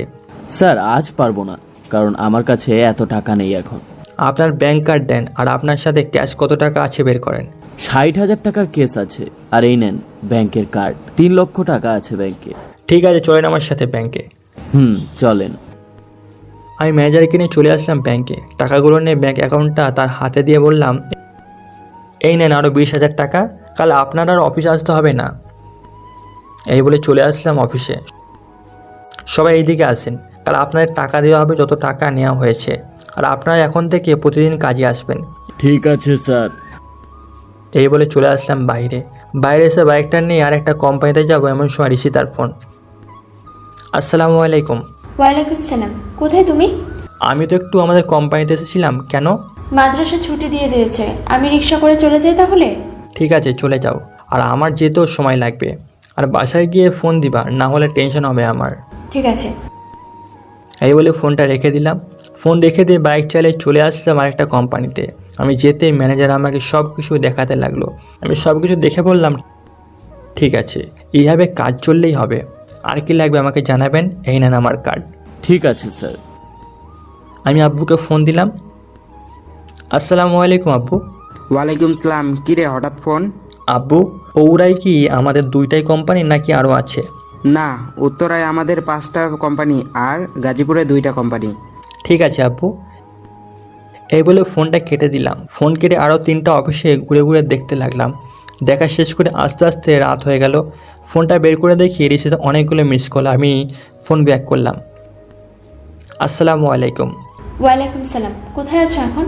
এই তো রাস্তায়। কেন, কি হয়েছে? আমার জন্য ফুচকা এনে দিয়ে যেতে পারবা? আচ্ছা, আমি ফুচকা নিয়ে তোমার বাসার নিচে গিয়ে ফোন দিব। ঠিক আছে। আমি ফুচকা নিয়ে ঋষিতাদের বাসার নিচে চলে গেলাম। ফোন দিতে ঋষিতা নিচে এসে ফুচকা নিয়ে চলে গেল। আমি বাসায় চলে আসলে আমার বাসায় আসতে আম্মু বলল, মেঘ, আজকে কয় তারিখ? কেন, আজকে 10 তারিখ। এই রে, আজকে তো আম্মুকে দিয়ে আসার কথা ছিল। সরি আম্মু, এই তো মাত্র আসলাম অফিসগুলো থেকে। আচ্ছা ঠিক আছে, কাল আমাকে দিয়ে এসে যা করার করবি। ঠিক আছে আম্মু। আমি উপরে এসে ফ্রেশ হয়ে নিচে খাবার জন্য চলে গেলাম। খাবার খেয়ে টিভি দেখতে লাগলাম। আম্মু আমার পাশে এসে বসতে বসতে বলল, তা অফিস কেমন দেখছিস? আর বইলো না আম্মু, ম্যানেজার আমাদের অনেক ক্ষতি করে ফেলেছে। সব কর্মীগুলো চলে গেছিলো, আমি আবার ফোন দিয়ে আনিয়েছি। ও আচ্ছা, তোর আব্বু বাসায় থাকলে তো এই সব হতো না। আচ্ছা আম্মু, আমি ঘুমাতে যাই। 6টায় ডেকে দিবা, তোমাকে দিয়ে এসে আমার অফিসে যেতে হবে। ঠিক আছে, আমি যখন নামাজ পড়তে উঠি তখন ডাক দিব নে। ঠিক আছে। আমি আমার রুমে এসে দেখি ফোনটা বাজতেছে। তাকিয়ে দেখি ফয়সালের ফোন। হ্যালো ফয়সাল। মামা, তুই কি কান পড়া দিয়েছিস যে আজ একবারও ফোন দেয় নাই, শুধু একটু আগে ফোন দিয়েছে? বলছি এমন কিছু, তাই তোকে আর বেশি ফোন দিবে না। আর কাল আন্টি আর আঙ্কেলকে নিয়ে ওদের বাসায় যাবি। ঠিক আছে। আর বিয়ের পাকা কথা বলবি। আচ্ছা ঠিক আছে, এখন রাখি। আমি ফোন রাখতে ঋষিতার ফোন। আসসালামু আলাইকুম। ওয়ালাইকুম সালাম। কার সাথে কথা বলছিলে? ফোন দিচ্ছি, ওয়েটিংয়ে ফোন তোমার। ফয়সাল ফোন দিয়েছিল, তার সাথে কথা বলছিলাম একটু। ও আচ্ছা, 3 দিন মাদ্রাসা বন্ধ আর এই 3 দিন তোমার ছুটি। ঠিক আছে। আর কাল আমি গাজীপুর যাব অফিস দেখতে, তাই তো একটু তাড়াতাড়ি ঘুমাতে হবে। আচ্ছা এখন ঘুমা, কাল আজানের সময় ফোন দেবো না। ঠিক আছে। এই বলে ফোনটা কেটে দিলাম। ফোন কেটে ফেসবুকে ঢুকতে ফেসবুকিং করতে করতে কখন যে ঘুমিয়ে গেছি খেয়াল নেই। সকালে ফজরের সময় আম্মুর ডাকে ঘুম ভাঙলো। উঠে নামাজ পড়ে ফোনটা হাতে নিতেই দেখে ঋষিতা ফোন দিয়েছে। আসসালামু আলাইকুম, কেমন আছো? ওয়ালাইকুম সালাম। আলহামদুলিল্লাহ ভালো, তুমি কেমন আছো? আলহামদুলিল্লাহ ভালো। নামাজ পড়ছো? তুমি পড়েছো? পড়ছি। আচ্ছা রাখি এখন, পরে ফোন দিব আবার। এই বলে ফোনটা কেটে দিয়ে রেডি হয়ে চলে আসলাম নিচে। এসে দেখি আম্মু রেডি হয়ে গেছে। আম্মু চলো। রুটি বানাইছি, খেয়ে নে তুই। এখন আবার রুটি বানাতে গেলে কেন? আমি 2টা রুটি খেয়ে পানি খেয়ে গাড়িতে চলে আসলাম। আম্মু মেন গেটে তালা দিয়ে গাড়িতে এসে বসলো। আমি ড্রাইভ করতেছি, গাড়ি চলতে তার আপন গতিতে। আম্মু বলল, রাস্তায় দাঁড়া করিস গাড়ি, মিষ্টি কিনবো। ঠিক আছে, আমি মিষ্টির দোকান থেকে মিষ্টি নিয়ে আসতেছি, তুমি বসে থাকো গাড়িতে। ঠিক আছে। আমি মিষ্টি নিয়ে চলে আসলাম গাড়িতে। আরও 15 মিনিট পর ড্রাইভ করার পর চলে আসলাম চাচার বাড়িতে। আম্মুকে বাড়ির ভিতরে দিয়ে যেই চলে যেতে লাগলাম, অমনি তিশা বলল, ভাইয়া চলে যাচ্ছ? রে, গাজীপুর যেতে হবে, অফিসে একটু ঘুরে আসতে হবে। আবার কবে আসবে? বিয়ের আগের দিন আসলে হবে না? তোমার ইচ্ছে। আচ্ছা রাগ করিস না, আমি চলে আসবো। ঠিক আছে ভাইয়া, যাও। আমি ড্রাইভ করে চলে আসলাম গাজীপুর মেন সড়কে। কিছুক্ষণের মধ্যে চলে আসলাম অফিসে। আমি যেতে ম্যানেজার আমাকে তার কেবিনে নিয়ে গেল। আমি চেয়ারে বসতে ম্যানেজার বলল, স্যার আপনি বসেন, আমি আপনার জন্য ঠান্ডা কিছু নিয়ে আসছি। একটা 7 আপ আনলেই হবে, 500 মিলিগ্রাম। ঠিক আছে স্যার। ম্যানেজার আমাকে 7 আপ দিয়ে কাগজপত্রগুলো রেডি করতে লাগলো। আমি কাগজপত্র সবগুলো দেখে অফিসে ঘুরতে লাগলাম। যাক, এই অফিসটা খুব ভালোই চলতেছে। আমি একজন কর্মীকে বললাম, ভাই আপনাদের বেতন কত করে পড়ে? স্যার আমাদের বেতন 15,000 করে পড়ে। ও আচ্ছা, কাজ করো ঠিক মতো। পুরোটা ঘুরে চলে আসলাম আরেকটা কোম্পানিতে। গাজীপুরের সব কিছুই ভালো চলে। সারাদিন থাকার পর রাতে বাসায় ফিরলাম। গোসল করে খাওয়া দাওয়া করে ঋষিতাকে ফোন দিলাম। আসসালামু আলাইকুম। ওয়ালাইকুম সালাম। কেমন আছো? আলহামদুলিল্লাহ ভালো, তুমি কেমন আছো? আলহামদুলিল্লাহ আমিও ভালো আছি। কখন এসেছো গাজীপুর থেকে? এই তো 1 ঘন্টা হবে আইসি। খাইছো? খেয়েছি। তুমি খেয়েছো? আইসি। আচ্ছা ভিডিও কল করি। ঠিক আছে দাও। ঋষিতাকে ফোন দিলাম। কল আসতেই দেখি এখনো পর্দা করে বসে আছে। কেন, কি হয়েছে? একটু মুখটা খুলো দেখি। বিয়ের পর সারাদিন রাত ওইসব দেখতে পারবেন, এখন না দেখলেও চলবে। আচ্ছা ঠিক আছে, খুলতে হবে না। এইভাবে আর অনেকক্ষণ কথা বললাম। কথা বলতে বলতে কখন যে ঘুমিয়ে গেছি খেয়ালই নেই। সকালে ফোনে রিংটোনে ঘুম ভাঙলো। হ্যালো। এখনো ঘুমাচ্ছ? কি করব, আজ কাজ নেই তাই ঘুমাবো। আচ্ছা ঘুমা। ঘুমিয়ে আছি এমন সময় আবার ফোন এলো। হ্যালো, কে? ভাইয়া কি করো? ও তিশা, ঘুমিয়ে আছি। তুই কি করিস? কিছু না, বসে আছি। খাইছো? না, খাই নাই। ও আচ্ছা, তাহলে ঘুমাও। পরের দিন চলে আসলাম তিশাদের বাসায়। গায়ে হলুদ শেষ হলো রাতে। কাল বিয়ে, সারা রাত জেগে আছে ঋষিতার সাথে কথা বললাম। পরের দিন সকালে কিছু কাজ করলাম। চাচা, তিশা কোথায়? তিশা তো উপরে রেডি করতেছে মনে হয়। ও আচ্ছা। আমি চলে আসলাম উপরে। উপরে এসে দেখি তিশাকে সাজাচ্ছে। তিশা, আসতে পারি? আই। আমি ভিতরে যে তিশার বান্ধবীরা বলল, বাহ তিশা, তোর ভাইয়া দেখি খুব হ্যান্ডসাম। দেখতে হবে না ভাইয়াটা কার? আচ্ছা তিশা, এই নে, এটা তোর জন্য কিনেছিলাম। আমি যাই তাহলে। আচ্ছা যা। আমি চলে আসলাম বাইরে। কোনো মতে তিশার বিয়েটা হয়ে গেল। আমি আম্মুকে নিয়ে বাসায় চলে আসলাম। বাসায় এসে আব্বু চলে এসেছে। আব্বু, কখন আইসো? এই তো একটু আগে আইছি। ওরা দেখি আজই চলে এসেছে। আব্বু, বিয়ের আওয়াজ আমার ভালো লাগে না, তাই চলে আসি। ও আচ্ছা, ভালো করেছিস। অফিসে গিয়েছিলি? গিয়েছিলাম। 1 নম্বর অফিসের ম্যানেজারকে বের করে দিয়েছি। কেন, কি করেছে? তুমি তো 3 মাস ধরে অফিসে যাও না। ওই ম্যানেজার অফিসে এমন বাজে অবস্থা করেছে বলার মতো না। ভালো করেছিস। এখন থেকে তুই ওই অফিসের দেখাশোনা করবি। আমি এখন অবসর নিব। ঠিক আছে আব্বু, তুমি এখন রেস্ট নাও। আমি আস্তে আস্তে অফিসের সব কিছু বুঝে তারপর তোমাকে আর অফিসে যেতে দিব না। মেয়ে, কিছু খাবি? রান্না করতাম নাকি? না আম্মু, আর রান্না করতে হবে না। আমি অনলাইনে অর্ডার করে দিয়েছি। ও আচ্ছা, ভালো করেছিস। কিছুক্ষণের মধ্যে খাবার চলে আসলো। আমরা 3 জন খেয়ে নিলাম। 3 দিন পর সাব্বিরের বিয়ে। সাব্বিরের কথা ভাবতে ভাবতে দেখি সাব্বির ফোন দিয়েছে। মামা, কেমন অবস্থা তোর? আলহামদুলিল্লাহ ভালো। তোর কেমন অবস্থা? আলহামদুলিল্লাহ ভালো। এখন তো কাজ হয়ে গেছে, কি করব বুঝতে পারছি না। কেন, কি হয়েছে বল? আমার বিয়ের দিন মিশন পড়েছে। ও আচ্ছা, তুই কোনো চিন্তা করিস না, আমি আছি তো। অনেক বড় মিশন কিন্তু। আমি থাকতে তুই চিন্তা করিস কেন? তুই নিশ্চিন্তে বিয়ে কর। আমি আর ফয়সাল এদিকটা সামলে নিব। আর স্নাইপারগুলো কোথায় রেখেছিস? মাহবুবকে জিজ্ঞেস করলেই সব কিছু দেখিয়ে দিবে। ঠিক আছে। এই ফোনটা রেখে ফয়সালকে ফোন দিলাম। কিরে ফয়সাল, কোথায় আছিস? এই তো বাসায়। কেন, কি হয়েছে? আমাদের বাসায় আসতে পারবি? পারবো। আচ্ছা। কিছুক্ষণ পর ফয়সাল আসলো। সজীবকে ফোন দিলাম। কিরে, কেমন আছিস? ভালো আছি, তুই কেমন আছিস? আমিও ভালো আছি। একটু আমাদের বাসায় আয়। কখন আসতে হবে? এখনই আয়, ভালো হবে। ঠিক আছে, আসতেছি। ফয়সাল সাব্বিরের বিয়ের দিনে একটা বড় মিশন আছে হাইওয়েতে, আর উত্তরের দিকে নদীর পাড়ে। সাব্বির তো নেই, কিভাবে কি করব? সজীব আসতেছে, তার সাথে কথা বলে দেখি কি বলে। হুম। আমি আর ফয়সাল কথা বলতে লাগলাম। কিছুক্ষণ পর সজীব আসলো। বল। আগে বস, কফি নিয়ে আসি। ঠিক আছে, আন। আমি কফি আনলাম 3 জনের জন্য। কফি খেতে খেতে কথা বলতেছি। সজীব, সাব্বিরের বিয়ের দিন অনেক বড় মিশন আছে 2 জায়গায়। কীভাবে কি করবো বুঝতেছি না।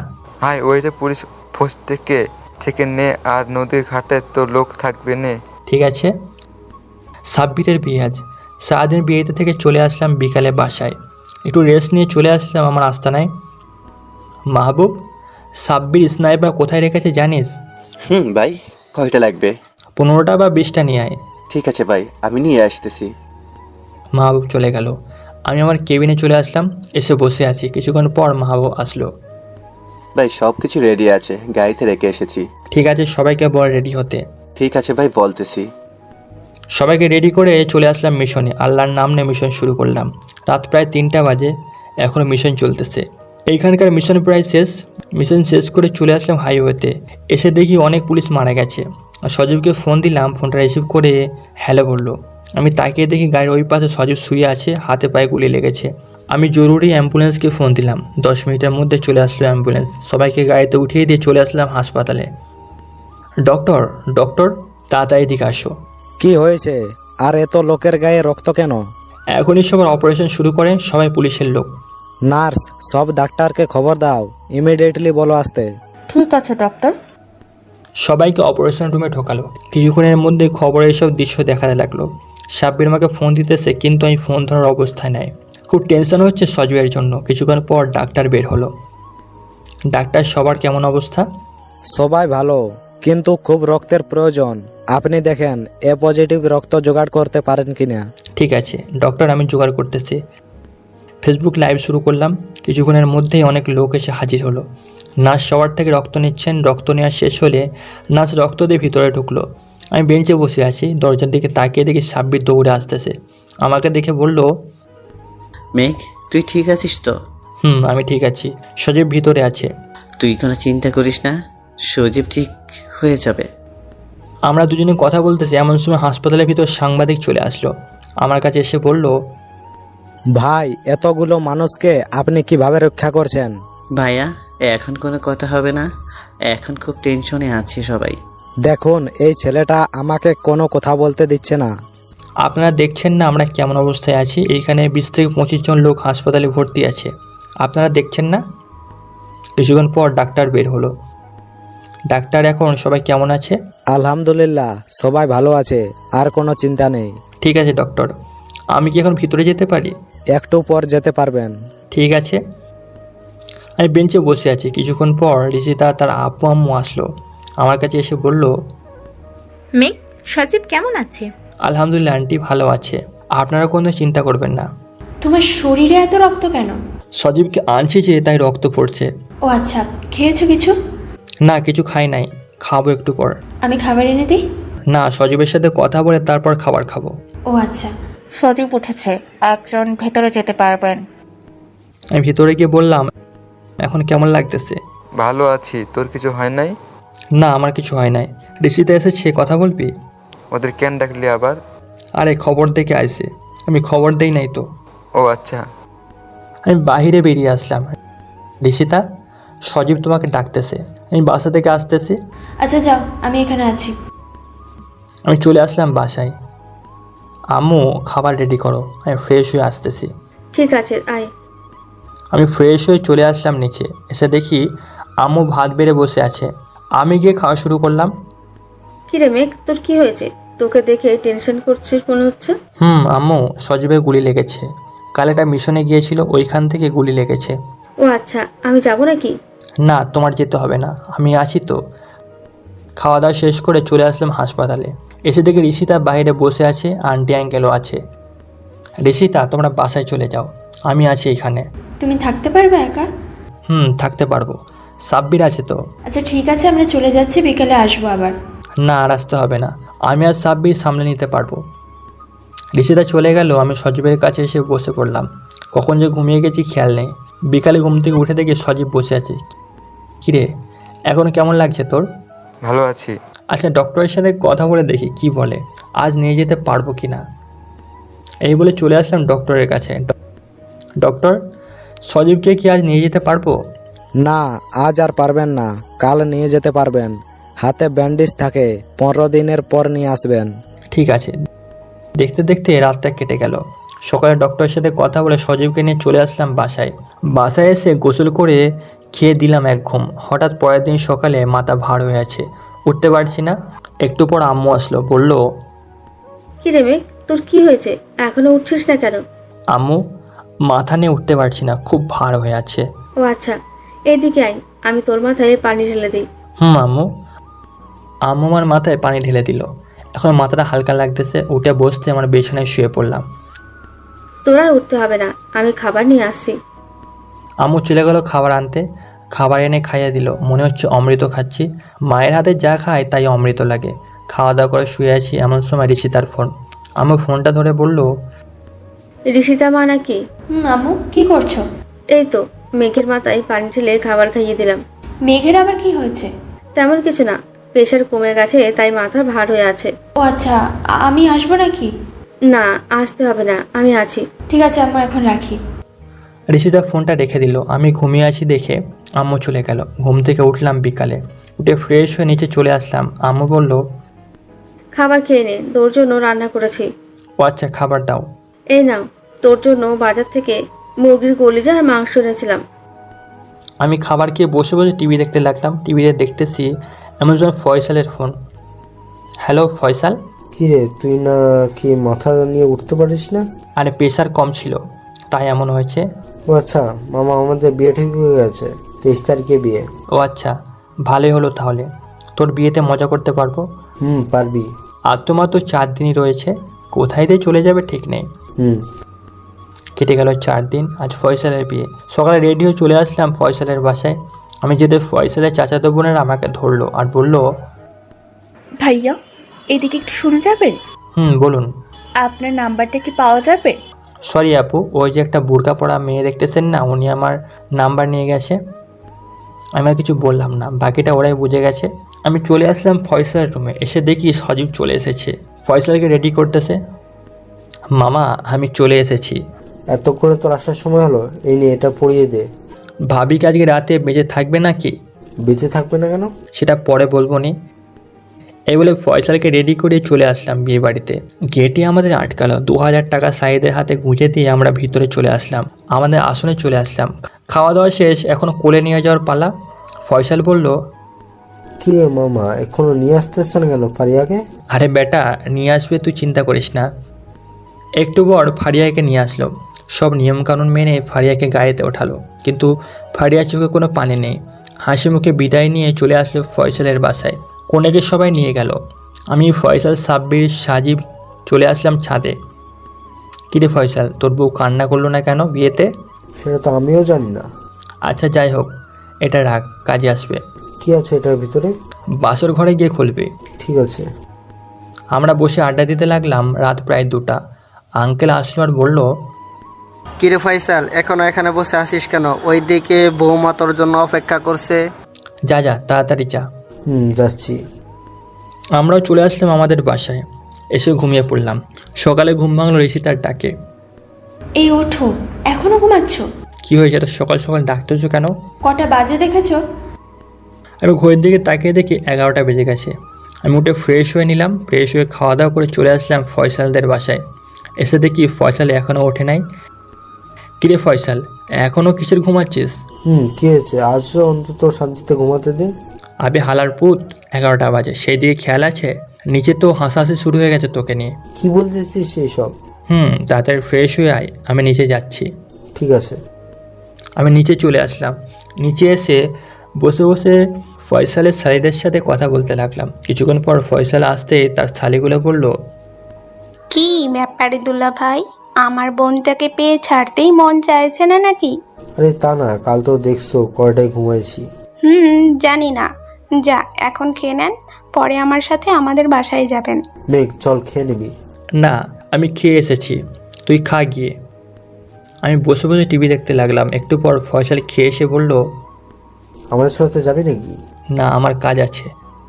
আমি আর কিছু না বলে চলে আসলাম বাসায়। কলিং বেল দিতে আম্মু এসে দরজা খুলে দিল। বলল, মেঘ, তোর আব্বু বলেছে একটু অফিসে যেতে। এইখানে আসে নাকি? গাজীপুরে। এইখানেই আছে। ঠিক আছে আম্মু, যাচ্ছি। আমি রওনা দিলাম অফিসের উদ্দেশ্যে। 30 মিনিট পর অফিসে চলে আসলাম। অফিসে এসে আব্বুকে খুঁজতে লাগলাম। আব্বু দেখি ক্যাবিনে বসে আছে। আব্বু কি হয়েছে? কিছু না। এই ফাইলের কাগজগুলো কোথায়? এইখানে আছে, ড্রয়ারের ভিতরে। ও আচ্ছা, তোকে একটু সানফ্লাওয়ার অফিসে কিছু কাগজ দিতে আর কিছু মাল দিবে, ওইগুলো নিয়ে আসবি। ঠিক আছে। আমি লোকেশন নিয়ে চলে আসলাম অফিসের উদ্দেশ্যে। কাগজপত্রগুলো নিয়ে আবার চলে আসলাম আমাদের অফিসে। আব্বু, এই নাও তোমার কাগজপত্র। আমি বাসায় চলে যাই তাহলে। ঠিক আছে, চলে যা। আমি চলে আসলাম বাসায়। গেট দিয়ে প্রবেশ করতে যাও এমন সময় ঋষিতার ফোন। আসসালামু আলাইকুম। ওয়ালাইকুম আসসালাম। কি করো?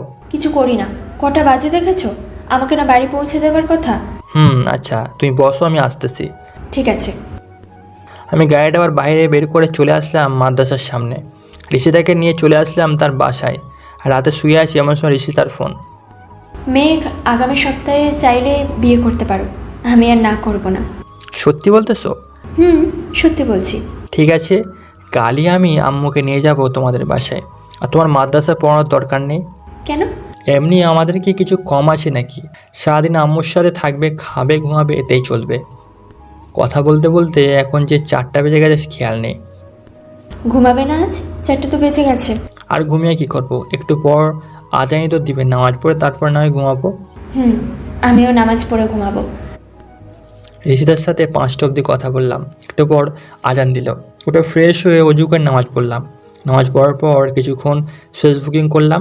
ফেসবুকিং করতে করতে কখন যে ঘুমিয়ে গেছি খেয়াল নেই। দুপুরে আম্মুটাকে ঘুম ভাঙলো। কিরে মেঘ, আর কত খাবি? ওঠ, খাবি না? আমি উঠে ফ্রেশ হয়ে নিচে চলে আসলাম। খেতে বসে আম্মুকে বললাম, আম্মু রিশিতা বলেছে বিয়ের জন্য কথা বলতে।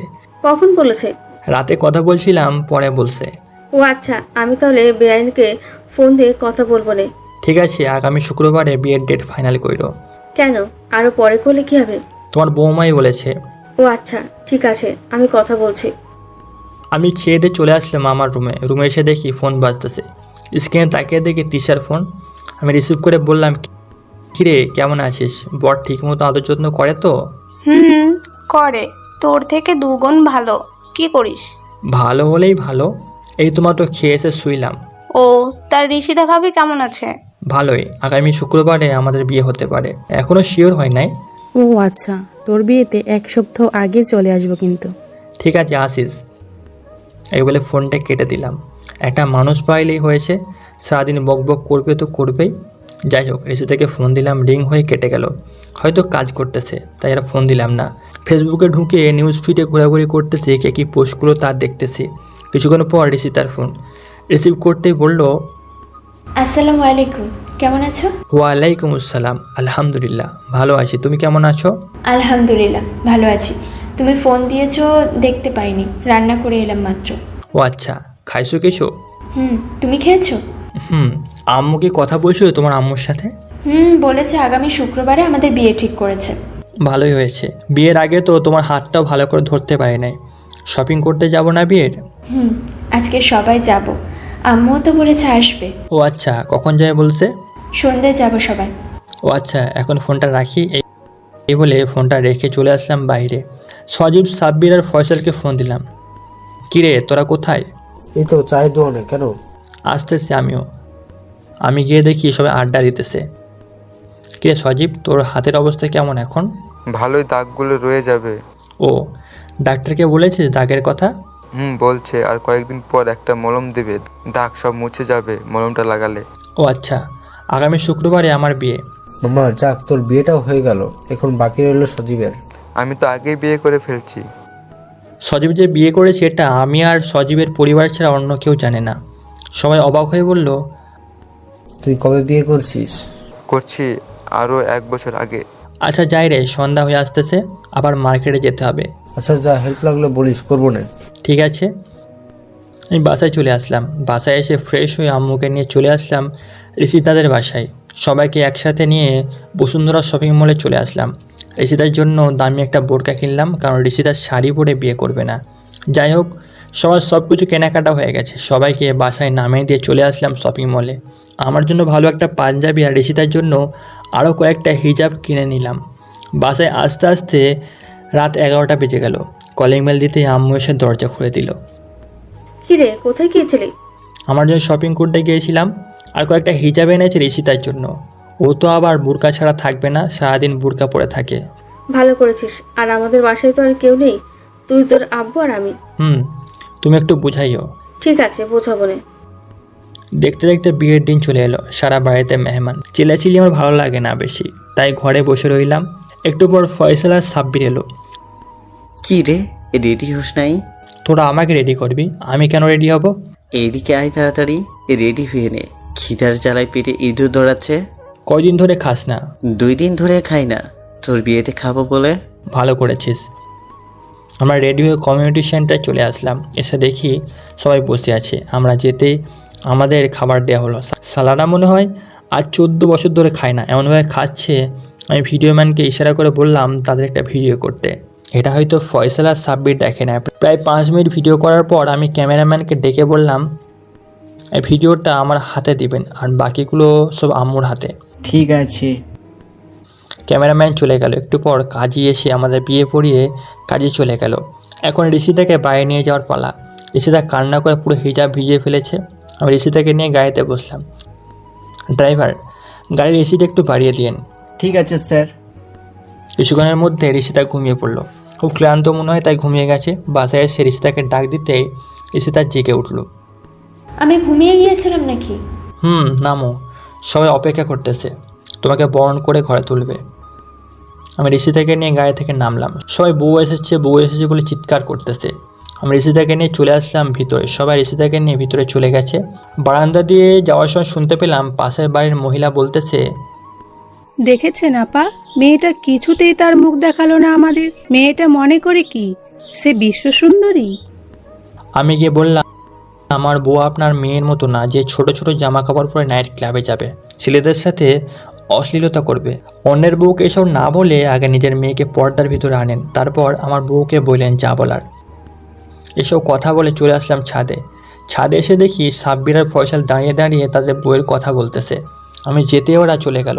ফয়সাল বলল, মা আজ বাসরাত, এই নাও তোমার জিনিস। আমার এসব লাগবে না, এটা তুই ব্যবহার কর গিয়ে। আমরা এসব বিষয়ে কথা বলছিলাম, এমন সময় আব্বু এসে বলল, কিরে কয়টা বাজে আর এখনো তুই এখানে কি করিস বৌমা একা ঘরে? এই তো আব্বু কথা বলছিলাম ফয়সাল আর সাব্বিরের সাথে। আর কথা বলতে হবে না, যা এখন। ঠিক আছে আব্বু, যাচ্ছি। আমি চলে আসলাম বাসর ঘরের সামনে। এসে দেখি আমার দুই শালি আর টিসা দাঁড়িয়ে আছে। কি রে, তোরা এখানে কি করিস? কি করব, দেখিস না দাঁড়িয়ে আছি। 30,000 টাকা দে, না হলে ভিতরে যেতে দিব না। ঠিক আছে, আমি তাহলে চলে যাই। কোথায় যাস এখন? কেন, ছাদে চলে যাই। ফয়সাল আর সাব্বিরের সাথে আড্ডা দিয়ে গিয়ে, এটাই ভালো হবে। থাক, আর যেতে হবে না। 20,000 টাকা দে, তাহলেই চলবে। 5,000 টাকা আছে, নিবি? না নিলে বল, আমি চলে যাই। আচ্ছা, 5,000 টাকাই দে, কি আর করার। 5,000 টাকা দিয়ে ভিতরে ঢুকলাম। আমি আসার শব্দ পেয়ে ঋষিতা নড়ে চড়ে উঠলো। আমি খাটের কাছে যেতে নিচে নেমে সালাম করলো আমাকে। তোমার অজু করা আছে? চল 2 রাকাত নফল নামাজ পড়ে আসি। দুজন নামাজ পড়ে চলে এলাম খাটে। যে ঋষিতাকে ধরতে যাবে এমন সময় বলল, আমার পাওনা দিয়ে তারপর আমাকে ধরবেন, এর আগে ধরতে পারবেন না। আমি ঋষিতার পাওনা দিয়ে ঋষিতাকে জড়িয়ে ধরলাম। ঋষিতা আমাকে ছেড়ে দিয়ে বলল, এই নেন, এই দুধটা খেয়ে নিন। আমি অর্ধেকটা খেয়ে ঋষিতাকে বাকিটা দিয়ে দিলাম। ঘুমিয়ে পড়ো, তুমি খুব ক্লান্ত। কেন আদর করবেন আমাকে? আমি ঋষিতার মুখে এই কথা শুনে পুরো শিহরিত, কারণ এই প্রথম ঋষিতার মুখ থেকে এই কথা শুনলাম। ঋষিতা বলল, আজ তুমি আমার কাছে যা চাইবে তাই পাবে। তোমার বোরকা খুলে ফেলো, এইখানে কেউ নেই। ঠিক আছে। ঋষিতা তার বোরকা খুলতেই আমি ঋষিতার ঠোঁট জোর আমার দখলে করে ফেললাম। কতক্ষণ ছিলাম এইভাবে মনে নেই। 30 মিনিট পর ঋষিতার ঠোঁট জোড়া ছেড়ে দিলাম। দুজনই হাঁপাচ্ছে। ঋষিতা বলল, এইভাবে কেউ কিস করে? যদি মরে যেতাম। চুপ, এইসব কথা কখনো বলবো না। আমি আবার ঋষিতার ঠোঁট জোড়া আমার দখলে করে ফেললাম। ঠোঁট ছেড়ে দিয়ে আস্তে আস্তে ঋষিতার পিঠের দিকে হাত নামাতে লাগলাম। চিকন মেয়ে, সারা শরীরে শুধু হাড্ডি আর হাড্ডি। আর কিছু না ভেবে ঋষিতার উপর ঝাঁপিয়ে পড়লাম। বাকিটা ইতিহাস হয়ে যাক। পাঠক পাঠিকাদের উদ্দেশ্য করে বলতেছি গল্পটি কেমন হয়েছে। সুন্দর সুন্দর কমেন্ট করে জানাবেন। গল্পটি যদি ভালো লেগে থাকে চ্যানেলটি সাবস্ক্রাইব করে পাশে থাকুন। ধন্যবাদ।